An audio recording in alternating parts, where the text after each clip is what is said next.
자, 그 말씀 함께 보겠습니다. 로마서 3장 21절에서 31절입니다. 여러분들, 사람은 누구나 인정받고 싶어 합니다. 사실 저에게도 인정 욕구가 있습니다. 그리고 우리 성도님들 보시면 인정해 드려야 되고, 또 인정받아야 되고, 또 인정받고 싶은 마음도 사실 누구나 다 갖고 있습니다. 그 중에 제일 인정받고 싶은 게 뭐냐면 네가 옳았다라는 인정이에요. 그리고 내가 맞다라는 인정을 또 받고 싶어 합니다. 사실 그런 말을 들으면 힘도 나고요, 또 마음이 또 든든해지기도 합니다. 그리고 그동안에 살아왔던 궤적들이 좀 헛되지 않았구나라는 마음도 또 듭니다. 가정에서요, 자녀들이 이제 저에게 얘기할 때, 맞아요, 아빠 말이 옳아요. 이제 영어로 이제 얘기하죠, 보통. 이제 맞아요, 아빠, 맞아요, 그 말이 맞아요 라고 할 때 아무 말도 안 하잖아요. 근데 그 말이 되게 힘이 돼요. 특별히 저희 막내가 그런 얘기를 잘합니다. 그러니까 제가 뭐 얘기를 하면 맞아, 아빠 맞아, 이렇게 얘기합니다. 그러면 그게 좀 힘이 되는 거예요. 직장에서는요, 자기가 품위서를 올립니다. 한국어로 뭐 기한서를 올린다고 하고 이제 품위를 올린다고 하죠. 회사의 규격에 맞는 이제 아이디어를 제출해요. 누군가 불러요. 그래서 야, 당신 아이디어가 옳다, 맞다, 이거 인정받을 때 굉장히 좋거든요. 그리고 친구가 내 편이 되어줄 때, 내 의견에 전적으로 동의해줄 때 굉장히 힘이 납니다. 반대로 한번 생각해 보세요. 야, 아니다, 틀렸다라는 의견을 들으면 마음이 확 상해버린다고요. 억울하기도 하고, 애써서 내 옳음을 이렇게 계속 증명하지 못하면 자존심이 무너지기도 합니다. 사실 인생은 끊임없이 나는 옳다라는 것들을 증명해가는 시간일 수도 있겠다라는 생각이 듭니다. 여러분들, 관계의 어려움도 왜 생기냐면 저 사람이 자꾸 나의 옳음을 옳지 않다고 생각하는 것처럼 느끼고, 또 나의 옳음에 대해서 반응하지 않는 부분, 그리고 내 옳음에 대해서 저 사람이 무시하네, 이런 관계 속에서 나타나는 거거든요. 근데 그거보다 더 중요한 질문이 있다라는 거예요. 하나님 앞에서는 우리가 어떤 존재냐라는 거죠. 서로 간의 옳음을 인정해 줄 수 있고, 또 그것들을 수용해 줄 수 있고, 또 때로는 인정을 받을 수도 있습니다. 그런데 정작 중요한 것은 하나님 앞에서의 의로움, 옳음에 관해서 우리가 어떤 생각을 갖고 있느냐라는 거예요. 사람 앞에서도 내 옳음을 증명하기가 쉬워요, 어려워요? 어려워요. 마음 맞는 사람들끼리는 통하는데, 그렇지 않으면 이게 너무나도 어려운 게 나의 옳음을 증명하는 겁니다. 하물며 거룩하신 하나님 앞에서의 나의 옳음을 증명하려고 애쓴다는 것이 얼마나 어려울 뿐만 아니라 무의미하겠냐고요. 자, 그래서 오늘 사도 바울은 오늘 바로 그 답을 이야기합니다. 그 답이 바로 오늘 반복되는 로마서에서 굉장히 핵심 중에 핵심인, 그리고 하나로 해석되지 아니하는 하나님의 의라는 말을 중심으로 두고 오늘 이야기를 나누려고 합니다. 2년 전에 우리 로마서 묵상을 할 때 하나님의 의에 대해서 이야기 나눌 때 두 가지 가지고 이야기를 나눴거든요. 기억이 안 나실 수도 있어요. 근데 로마서를 묵상하면서 하나님의 의가 무엇이냐라는 것에 대해서는 우리가 한 번쯤은 좀 짚고 넘어가야 되는데 오늘 잘 됐습니다. 오늘 한번 차근차근히 좀 이야기를 좀 해보도록 하겠습니다. 첫 번째, 하나님의 의에 대해서 우리가 이렇게 좀 이야기 나눠보고 싶어요. 그냥 교리적인 설명할 건 아니고요, 의미를 설명하고 오늘 적용 가능한 것들을 좀 이야기 나눠보도록 하겠습니다. 첫 번째 우리가 좀 묵상할 것은요, 하나님의 의가 드러났다는 사실을 오늘 우리가 주목해야 됩니다. 하나님의 의가 드러났다라는 거예요. 이 놀라운 비밀이 있습니다. 하나님의 의가 드러났다. 자, 21절 제가 읽겠습니다. 이제는 율법 외에 하나님의 한 의가 뭐 해냈대요? 나타났다는 거예요. 하나님의 의가 나타났다. 조금 편하게 설명하면 율법과는 상관없이 하나님의 의가 나타났다. 중요한 건 이겁니다. 율법은 거룩한 하나님의 법 맞아요. 그런데 그 율법을 지켜서 하나님 앞에 의롭다고 할 수 있는 사람은 아무도 없어요. 그러니까 율법을 지킴으로 자신의 의로움을 증명해낼 사람은 아무도 없단 말이에요. 그런데 그렇게 해서 의롭게 될 수 없는데 하나님의 한 의가 갑자기 나타났다라는 거예요. 여러분들 어제 본문 잠깐 보실래요? 어제 보면 그게 이제 정확히 얘기해 주는 거예요. 어제 3장 20절. 그러므로 바울의 결론이 뭐였습니까? 율법의 행위로 그 앞에 의롭다 하심을 얻을 육체가 있어요, 없어요? 없어요. 없어요. 그러니까 율법은 이렇게 좀 설명할게요. 율법은 손전등이에요. 그러니까 이렇게 비춰서 야 이거 잘못됐어 이렇게 볼 수 있는 거예요. 근데 의롭게 될 수는 없단 말이에요. 자, 그런데 20절에 바울이 말했죠. 얻을 육체가 없다. 율법은 마치 거울과 같아서 거울은 내 얼굴을 비춰줘요.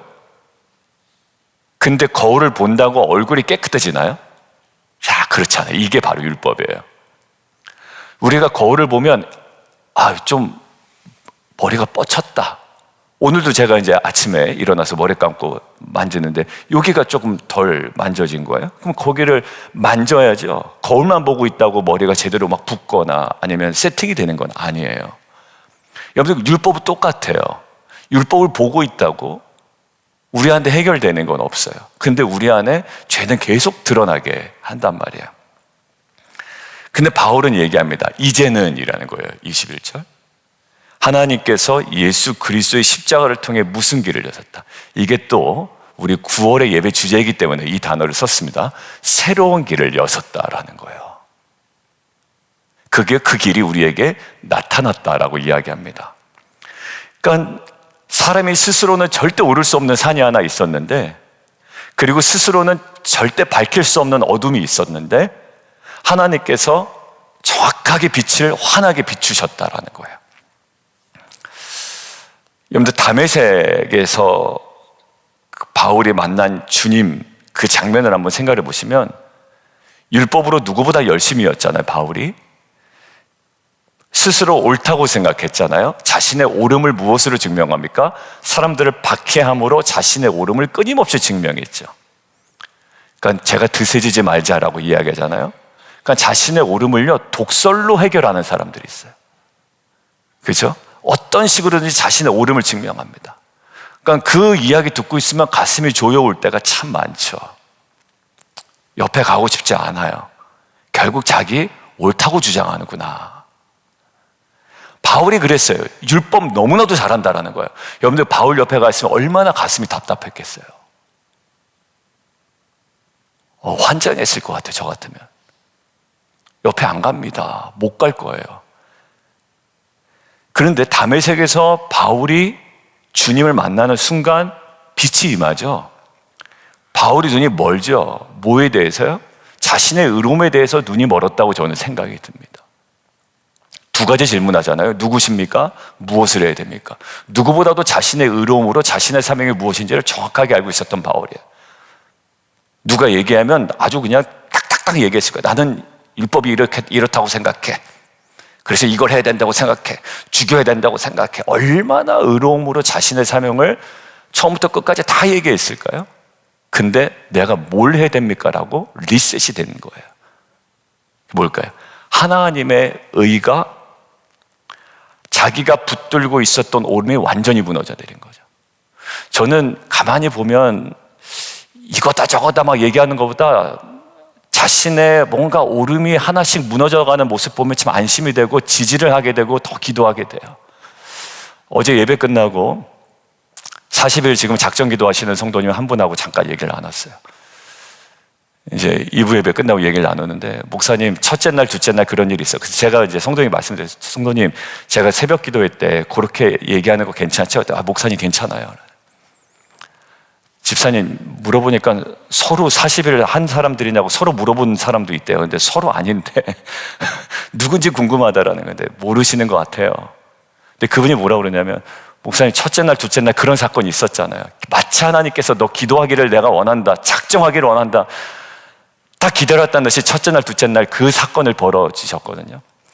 그 다음에 이제 어제 얘기 나눠보니까 목사님 회개 많이 했어요. 그동안에 회개 많이 했어요. 하나님께서 다른 것보다도 그렇게 회개할 거를 하나씩 주시더라는 거예요. 근데 너무 감사하대요.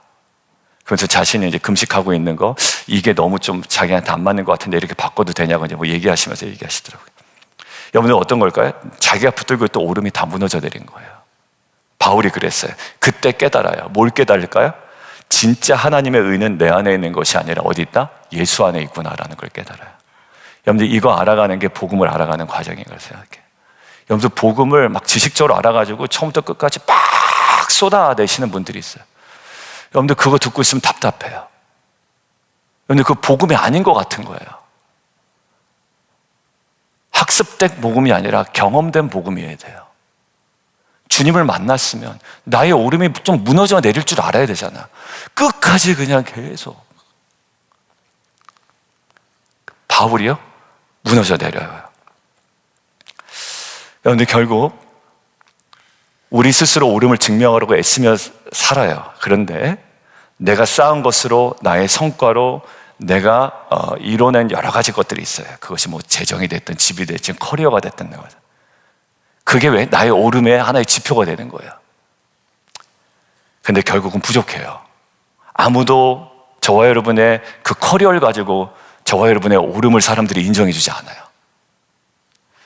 그러나 복음은 얘기합니다. 네가 증명하지 않아도 된다. 하나님이 예수 안에 이미 나의 오름을 드러내 주셨다라는 거예요. 나타나셨다. 우리는 더 이상 어둠 숲속에 갇힌 사람이 아닙니다. 이미 환한 아침 해가 떠오르는 거예요. 의가 떠올랐습니다. 이것은 나와 상관없는 거예요. 뭐예요? 율법 외에 율법과 상관없는 하나님의 의가 나타났다라는 거예요. 여러분들, 그러므로 오늘 하루 내가 무엇으로 나를 증명하려고 애쓰기보다 예수 안에 하나님께서 드러내신 그 의를 붙들고 나아가는 저와 여러분 되기를 주님의 이름으로 축원합니다.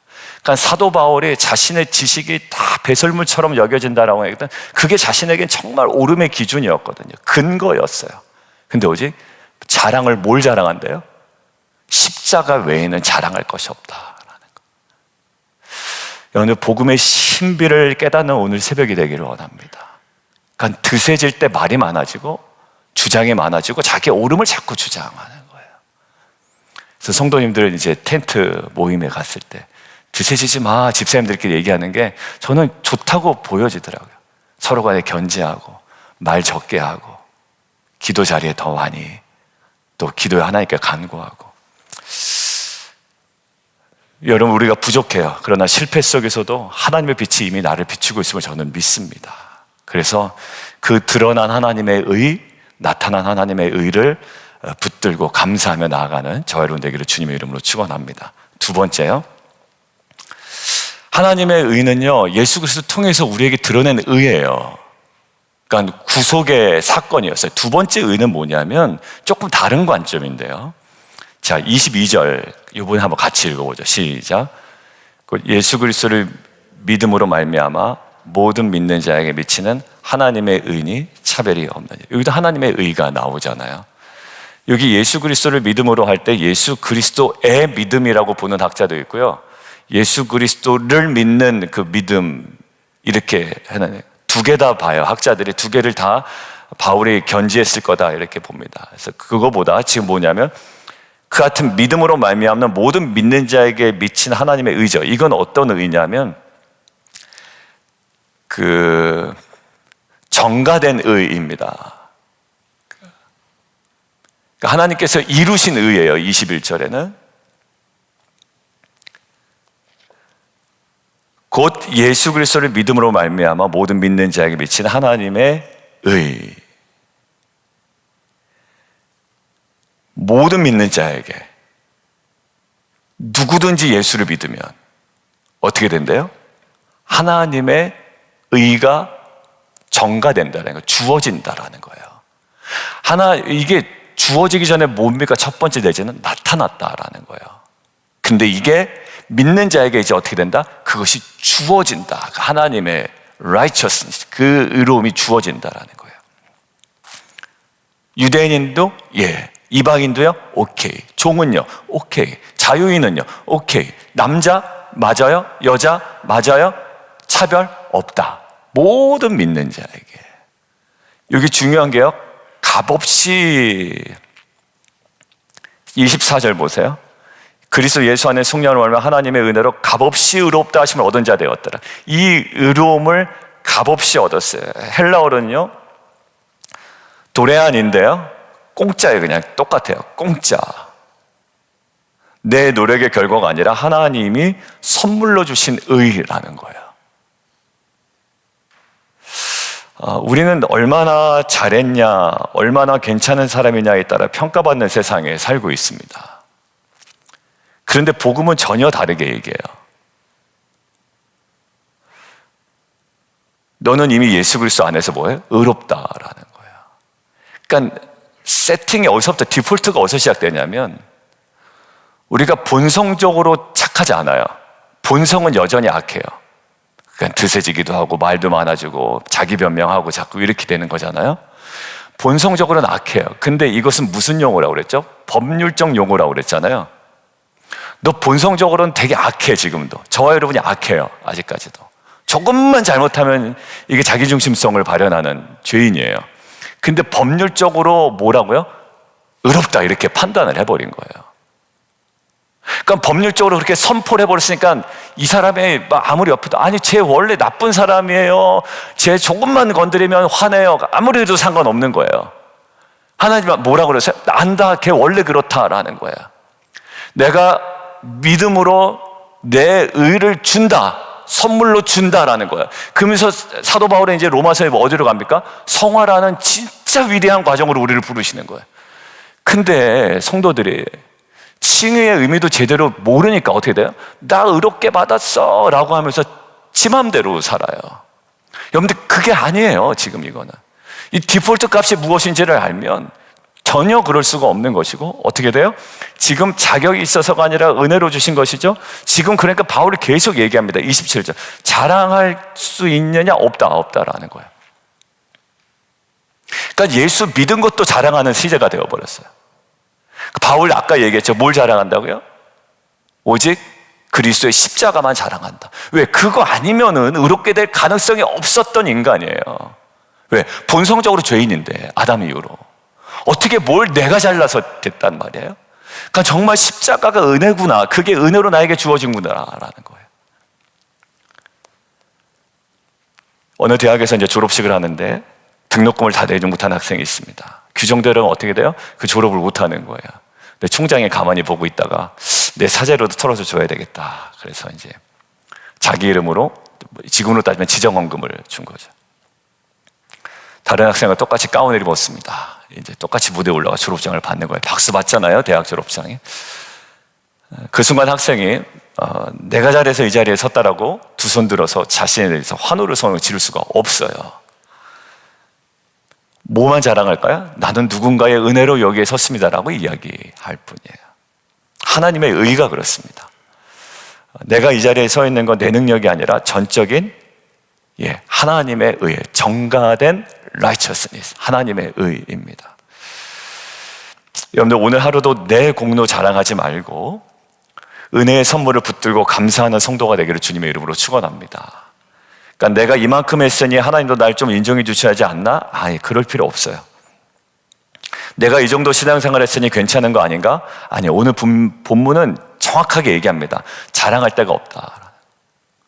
여러분들 슬금슬금 나옵니다. 특별히 목회자나 리더 입장에서는 그 조심하셔야 되는 거예요.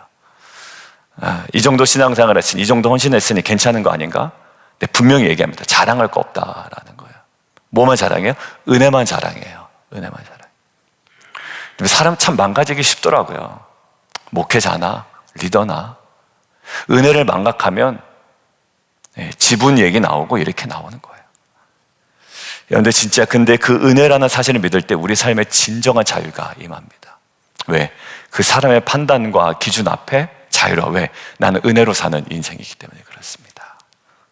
하나님의 값없이 주신 의를 함께 나누는 겸손한 성도가 되기를 주님의 이름으로 축원합니다. 세 번째요, 하나님의 의가 25절, 26절에도 나오거든요. 근데 거기 한번 보세요. 이 예수를 하나님의 그의 피로써 믿음으로 말미암아 화목제물을 세우셨어요. 이는 하나님께서 길이 참으시는 중에 전에 지은 죄를 간과하심으로 자기의 의로우심을 나타내려 하심이니. 자기의 의로우심을 나타내니까 하나님의 의가 또 나타나죠. 뭐예요? 하나님의 공의인가요? 공의도 있어요. 왜냐하면 그냥 간구하지 않으셨거든요. 대신 화목제물이 있었단 말이에요. 예수라는 하나님이신 예수가 인간의 죄를 가지고 죽었어요. 하나님의 공의가 있죠, 거기에. 그러니까 그냥 너에게 사면을 주지 않아요.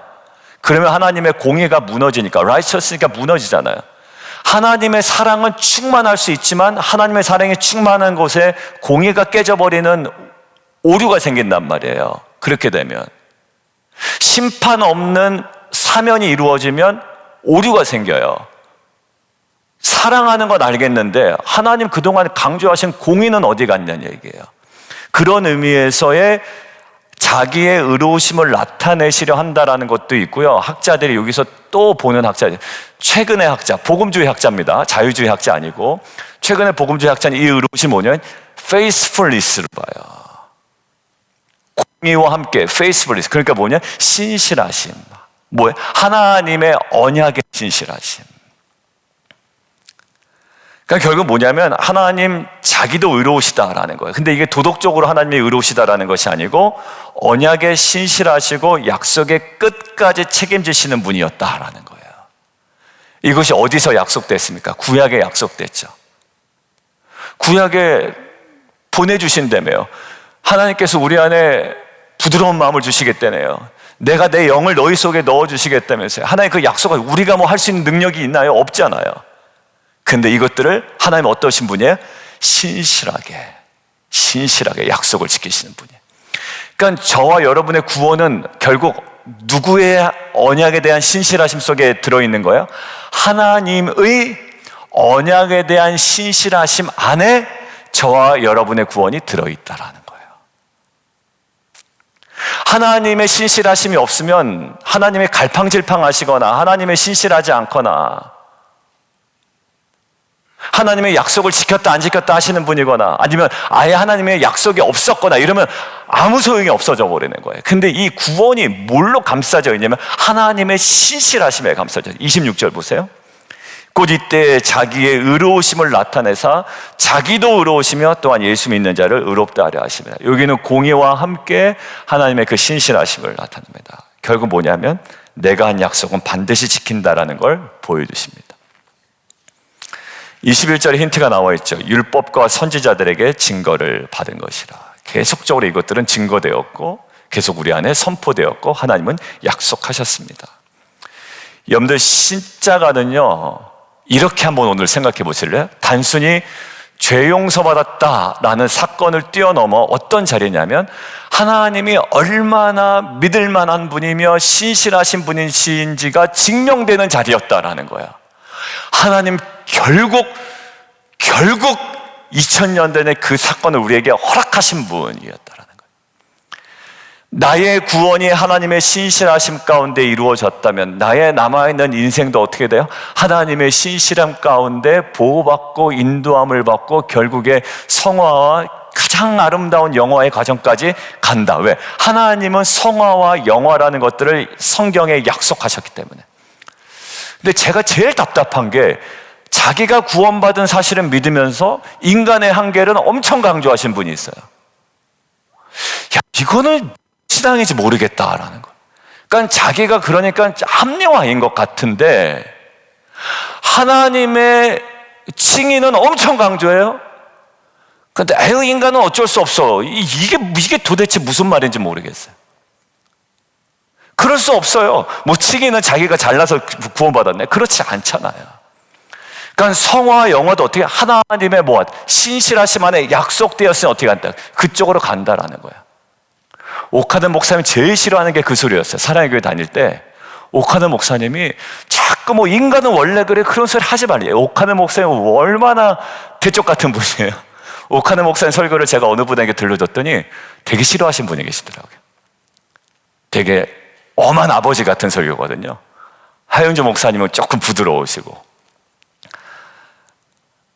그런 소리 하지 말라는 얘기예요. 왜 하지 말라니까? 하나님의 언약이 있으니까. 언약에 신실하신 분. 여러분들, 우리가 무슨 예수님 오라고 했습니까? 아니면 그래 맞아, 저분이 하나님 맞을 것 같으니까 유대인들 전혀 믿지 않았던 사람들이에요. 의가 나타났죠, 정가됐죠. 근데 어디에 둘러싸여 있대요? 하나님의 신실하심에 쌓여 있다라는 거예요. 여러분들, 인간은 원래 그렇고 그렇게 성화, 영화 얘기하는 거 의미 없다라고 하는 거, 여러분들 굉장히 교만한 것이고요. 칭의는 그러면 자기가 스스로 노력해서 받았다라고 주장하는 것밖에 안 되는 겁니다. 조심하셔야 돼요. 여러분들, 오늘 얘기합니다. 신앙생활하면서 자주 낙심하는 이유가 뭐냐면 나는 여전히 연약하다, 나는 여전히 부족하다, 나는 자꾸 실패한다라는 거예요. 맞아요. 우리는 연약합니다. 하나님은 그런데 약속에 신실하신 분이라는 거예요. 하나님의 의는요, 우리의 성실함에 근거하지 않아요. 하나님의 신실하심에 근거합니다. 오늘 결론이에요. 하나님의 의는 우리의 성실함에 근거하지 아니하고 하나님의 신실하심에 근거하는 줄 믿습니다. 그래서 오늘 하루 나의 연약함을 바라보며 낙심하지 말고 하나님의 약속은 반드시 지켜진다는 믿음 안에 소망을 품는 저 여러분 되기를 주님의 이름으로 축원합니다. 오늘 말씀 맺겠습니다. 우리 자랑할 것이 없습니다. 왜냐하면 우리가 한 것이 아무것도 없어요, 사실. 동시에 우리는 또 담대합니다. 왜냐하면 의로움은 아까 얘기한 대로 나의 성실함이 아니라 하나님의 신실함 속에 달려있기 때문입니다. 오늘 이 복음을 가슴에 품고 나아갔으면 좋겠습니다. 하나님, 나는 부족해도 하나님의 의가 나타났습니다. 나에게 전가됐습니다.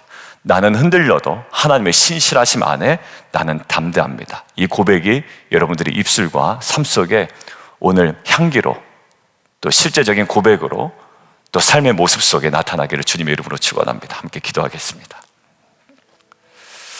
여러분들이 함께 기도하는데요, 이 시간 이렇게 기도했으면 좋겠습니다. 주님, 저는 여전히 연약합니다.